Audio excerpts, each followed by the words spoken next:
बिस्मिल्लाहिर्रहमानिर्रहीम। अस्सलामु अलैकुम नाजरीन, अल्लाह रब्बुल इज़्ज़त ने मच्छर को क्यों पैदा फरमाया? कुरान मजीद फुरकान हमीद में अल्लाह रब्बुल इज़्ज़त ने यहूदियों की मिसाल मच्छर से क्यों दी?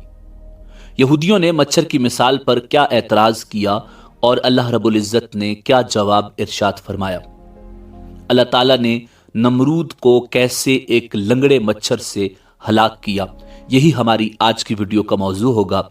और आज हम आपको मच्छरों के हवाले से इंतहाई हैरतंगेज मालूमात फराहम करेंगे।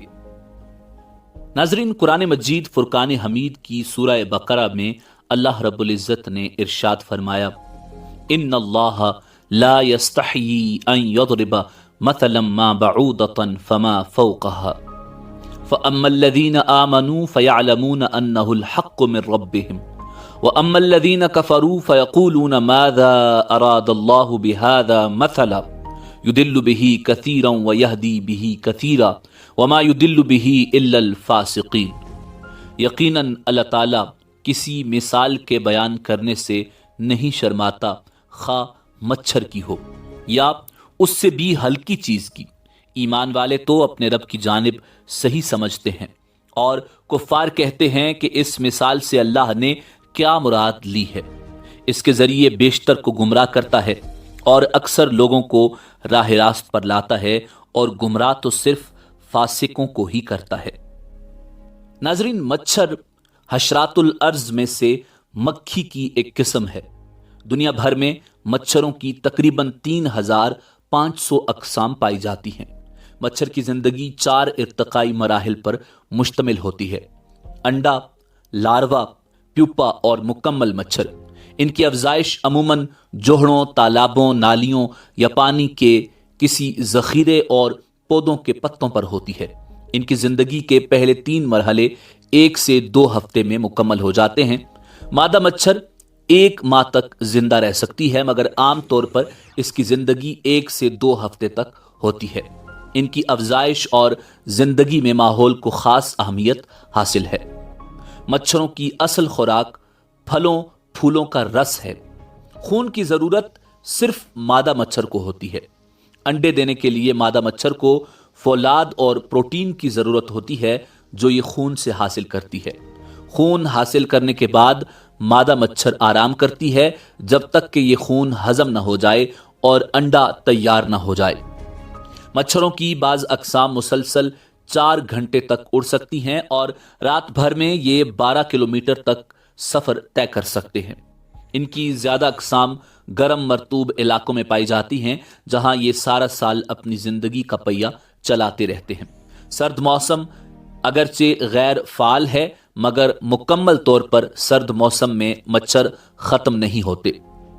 मच्छर दुनिया में इंसानों का सबसे बड़ा कातिल समझा जाता है। सालाना इससे मुतासरा अफराद की तादाद करोड़ों तक पहुंच गई है और एक अंदाजे के मुताबिक हर साल 20 लाख लोग मच्छर से पैदा होने वाली बीमारियों, डेंगू बुखार, पीला बुखार और मलेरिया से मौत के मुंह में चले जाते हैं, जिनमें ज्यादा तादाद अफ्रीकी और एशियाई लोगों की होती है।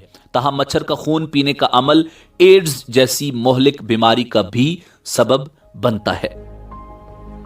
नाजरीन, अल्लाह रब्बुल इज़्ज़त ने अपनी आखिरी किताब में सूरह बकरा का आगाज इस खबर से किया कि कुरान किताब ला रैब है, यानी जिसमें कोई शक नहीं। इसी सूरह मुबारका में आगे चलकर अल्लाह ताला ने मक्का के बुत परस्तों और मदीना मुनव्वरा में आबाद यहूद को मुखातिब करके फरमाया, हमने जो कुछ अपने महबूब बंदे मोहम्मद सल्लल्लाहु अलैहि वसल्लम पर नाजिल फरमाया है, तुम लोगों को अगर इसमें कोई शक है तो इस कुरान जैसी कोई एक सूरत बनाकर ले आओ। अल्लाह के अलावा मददगारों को भी बुला लो। अगर सच्चे हो तो ऐसा कर दिखाओ।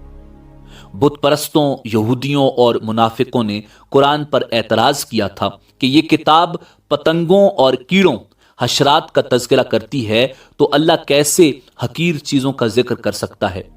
उन लोगों ने ऐसी बात करके अपने दिलों में छुपे तकब्बुर का भी इजहार कर दिया था कि मक्का के लोग कमजोरों और गुलामों को घटिया समझते थे और यहूदी लोग तो तमाम इंसानों को اپنے سے کمتر سمجھتے تھے اور خود کو ایسی اعلیٰ نسل سمجھتے تھے جو باقی انسانیت سے الگ اللہ کی چہیتی اور محبوب تھی۔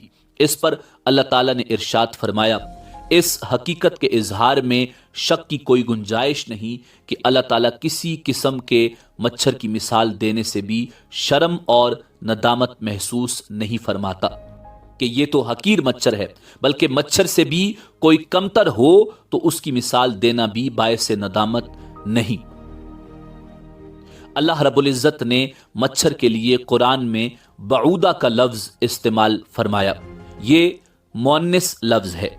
مچھر کی دنیا میں جتنی بھی اقسام ہیں ان تمام اقسام میں صرف مچھر کی مادہ ہی انسانوں، حیوانوں اور پرندوں کا خون چوستی ہے، جبکہ نر مچھر نباتات اور پھلوں کا رس چوستا ہے۔ نر مچھر کو عربی میں بعود کہا جاتا ہے، اس کی جمع ابعاد ہے۔ سوال یہ پیدا ہوتا ہے کہ مچھر کی جنسی شناخت تو آج کی میڈیکل سائنس کا کارنامہ ہے کہ جب ہمارے پاس ایسی جدید خوردبین ہے جو کسی شے کو ہزاروں اور لاکھوں گنا بڑا کر کے دکھاتی ہے، جبکہ قرآن نے بعودہ کا لفظ بول کر 1450 سال پہلے بتا دیا کہ وہ مچھر جس سے انسانوں کو تکلیف پہنچتی ہے وہ مادہ مچھر ہے، نر نہیں ہے۔ سبحان اللہ، قرآن یقیناً قول صادق ہے جس نے مچھر کی شناخت سے آگاہ فرمایا۔ ناظرین، نمرود بابل کا بادشاہ تھا اور پوری دنیا پر نمرود کی حکومت تھی۔ جن 4 بادشاہوں نے پوری دنیا پر حکومت کی ان میں 2 مومن تھے اور 2 کافر تھے۔ مومنین میں حضرت ذوالقرنین اور حضرت سلیمان علی نبینا علیہ السلام تھے، اور کافروں میں نمرود اور بخت نصر تھے۔ اس وقت جب نمرود نے سرکشی کی اور اللہ کے پیغمبر حضرت ابراہیم علی نبینا علیہ السلام پر ظلم کیا، خدائی کا دعویٰ کیا اور لوگوں پر ظلم و جبر کرنے لگا، تو اللہ کے پیغمبر حضرت ابراہیم علیہ السلام نے دعا مانگی، اے پروردگار، یہ ملعون نافرمان تیرے ساتھ مقابلہ کرنا چاہتا ہے، اس کو ہلاک کر۔ تیری مخلوق میں مچھر سب سے ادنا اور ضعیف ہے اور کئی جانوروں کی خوراک بنتا ہے، میں تیری رحمت سے اس مچھر کو مانگتا ہوں کہ وہ اس مردود کا خاتمہ کرے۔ پس ان کی دعا قبول ہوئی۔ نمرود نے اپنی فوج کو میدان میں اکٹھا کیا اور حضرت ابراہیم علیہ السلام سے کہا کہ اگر تیرا خدا چاہے تو زمین کی حکومت ہم سے چھین لے، مگر اس سے پہلے میری فوج کا مقابلہ کرے۔ حضرت ابراہیم علیہ السلام نے اس سے کہا کہ مردود، دیکھ میرے خدا کی فوج آ گئی ہے۔ نمرود نے دیکھا کہ مانند ابر سیاہ ہوا پر کچھ چلا آتا ہے۔